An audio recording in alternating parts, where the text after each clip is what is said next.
వెంకటేశ్వర స్వామి వారికి రాత్రి దండలు ఒకలా వేస్తే తెల్లవారేటప్పటికి ఒకలా మారిపోయేవి. ఎవరు చేస్తున్నారని ఒక రోజున అనుమానం వచ్చి ఒక మహంత్ గుదిలో నక్కి పడుకున్నాడు చూద్దామని.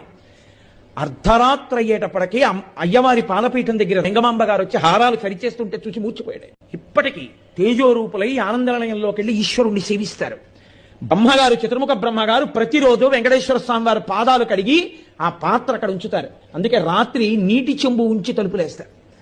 ఆ శేషాన్ని సుప్రభాతానికి వెళ్ళిన వాళ్ళకి దర్శనమిస్తారు. అంతటి మహానుభావుడు వెంకటరమణ. శ్రీనివాస గోవింద శ్రీ వెంకటేశ